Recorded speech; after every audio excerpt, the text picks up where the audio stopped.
안녕하세요. HJ중공업 임직원 여러분, 아나운서 강예슬입니다. 저번 영상에서는 행동 약속 중 네 번째인 협업 원칙에 대해 이야기했었죠. 이번 편에서는 행동 약속 중 마지막인 긍정주의에 대해 이야기해보려고 합니다.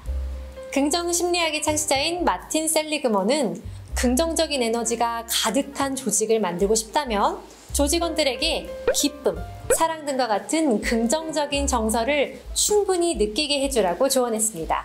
긍정적인 정서가 긍정적인 조직을 만드는 데 있어서 가장 밑바탕이 되기 때문이라고 하는데요. 그렇다면 과연 긍정적인 정서는 어떻게 만들면 될까요? 첫 번째, 긍정적인 말과 단어 사용입니다. 서로에게 긍정적인 에너지를 불어넣는 말이나 단어를 사용하도록 독려해보는 것입니다.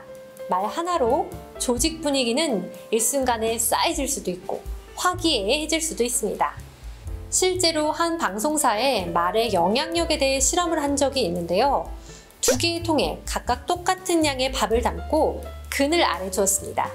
그리고 한쪽에는 고마워, 할 수 있어 등의 긍정적인 말을 들려주고 다른 한쪽에는 짜증나, 미워 등의 부정적인 말을 들려주었습니다. 결과는 과연 어땠을까요? 한 달 후 뚜껑을 열어보니 긍정적인 말을 들려준 쪽에는 하얀색의 좋은 곰팡이가 핀 반면 부정적인 말을 들려준 쪽에는 검푸른색의 유해한 곰팡이가 피었다고 합니다. 하지만 일을 하다 보면 무조건 듣기 좋은 말만 할 수는 없죠. 적절한 비판을 해야 할 때도 있을 것입니다. 그럴 땐 비판적인 말들을 이렇게 순화해서 사용해보면 어떨까요? 예를 들면 보고서가 정말 형편없어 라는 말 대신에 이 부분을 보완하면 좋겠다 등으로 바꾸는 것입니다. 두 번째, 감사를 생활화하는 것입니다. 긍정 심리학자들은 긍정적인 정서를 체험하는 데 있어서 감사만큼 좋은 것이 없다고 말합니다. 미국 캘리포니아대 로버트 에먼스 박사는 감사 효과를 알아보기 위해 다음과 같은 실험을 했는데요. 280명의 참가자들에게 감사와 관련된 책이나 기사를 스크랩하고 하루 동안 감사했던 것을 일기에 쓰도록 했습니다. 3달이 지난 후 이들의 삶에는 어떤 변화가 나타났을까요? 놀랍게도 참가자들의 89%는 실험 전보다 삶을 훨씬 더 행복한 것으로 감사하게 받아들이게 됐습니다. 덕분에 스트레스도 훨씬 덜 받게 됐고 일부는 건강 상태도 크게 호전됐다고 합니다.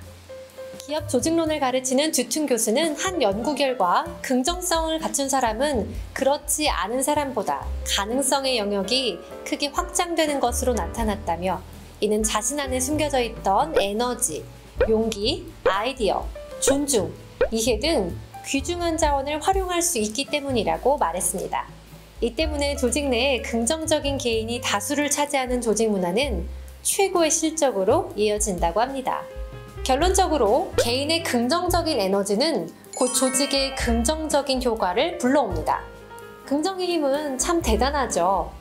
우리 HJ중공업 임직원분들도 개인과 조직을 위해 동료들에게 긍정적인 말부터 해보는 건 어떨까요? 그렇다면 우리 HJ중공업도 더 긍정적인 에너지가 넘치는 기업이 될 것이라고 생각합니다. 감사합니다.